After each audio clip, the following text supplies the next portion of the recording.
It is Fall Prevention Awareness Week, and at Savoy Therapy, they are helping seniors maintain and improve their balance, strength, and endurance so that they can continue to live safely on their own. Sponsoring our segment today from Savoy Therapy is physical therapist Chris Tope. Chris, thanks for coming back. Absolutely. Okay, let's talk first of all a little bit about Savoy Therapy and what you guys are all about. So we do physical therapy, occupational speech therapy services in our patient's home. So we will come to your house, which is a great convenience for seniors who are not able to leave their home safely by themselves, or they've stopped driving for many reasons. So, are you strictly mobile, or do you have a location where people can come to you? We are strictly mobile. Okay. Yeah. Well, that's such a great advantage for those people who, like you were mentioning, have a hard time getting out and about. Right. Okay. It is National Fall Prevention Awareness Month, specifically this week we're celebrating that. So what are some things that you're doing that people need to know about for that? Right. So before I even say what we do, falls are a huge risk for seniors who live on their own. It is by far the number one reason why an otherwise healthy adult loses his or her ability to live on their own in their own home. The stats are startling. Every 11 seconds before I finish the sentence, an older adult is taken to an ER because of a serious injury from a fall. Wow. Any adult over 65, 1 out of 4 will have a fall in 1 year.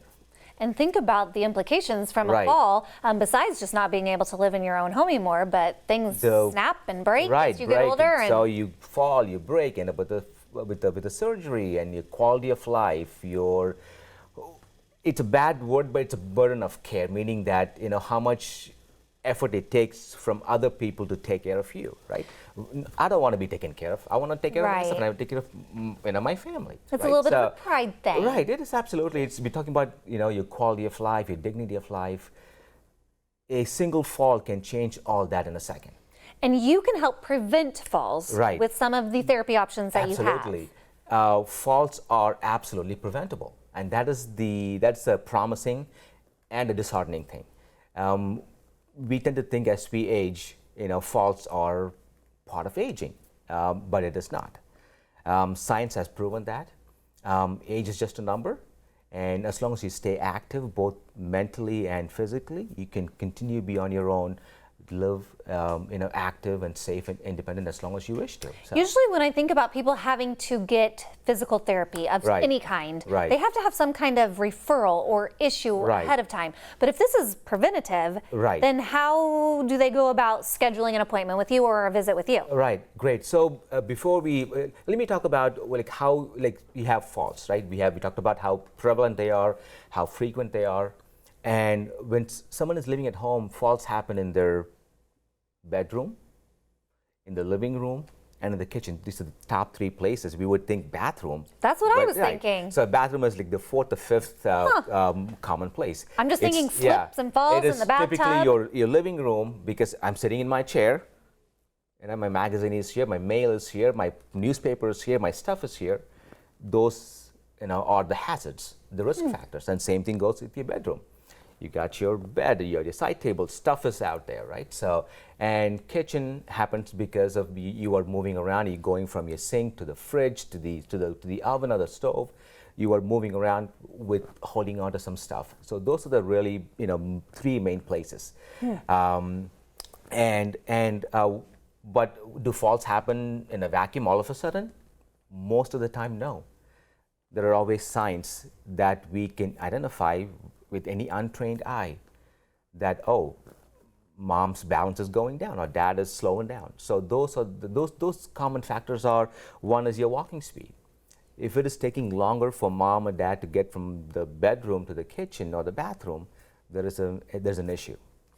If they are having trouble getting up from the chair, it takes them 3-4 times to get up from a chair, that is an issue. Those are telltale signs that the fall risk is getting higher because they are having trouble getting around. Okay, so that's when they need to come see you. So next time you go see your grandma, Heather, check and see how good she's getting up from a chair, how well she's walking. If she's slowing down, you got to tell grandma something is going on, you can go check it out. Yes, well, you know what, I'll tell you, Chris, my grandma's 92 and she is up and about, and I'm not concerned about There you her go. at all Wonderful. just yet. But if I do start to notice, right. Grandma, I That's know right. I'm calling Chris over here. Thank you so much. These are Absolutely, great yeah. tips. And we appreciate you celebrating National Fall Prevention Awareness. I feel a little bit more aware now. There you go. Good job. There yeah, you go. And yeah, so really simple things that we can do also besides this obvious signs. We can work on good footwear, right? Keep the space clutter-free. Some good lighting. Very good. You know, and if you are using a cane or a walker, make sure it is fitted right, because those devices which is meant to help you, if it's not fitted right, could also increase your fall risk. All right, and we don't have time for that. All right, very good. All right, we appreciate you being here. Okay. Sponsoring our segment today, Savoy Therapy. There's a look at their website where you can learn more and connect with them. And we, of course, will have that at styliving.tv. Thanks, Heather. Thank you.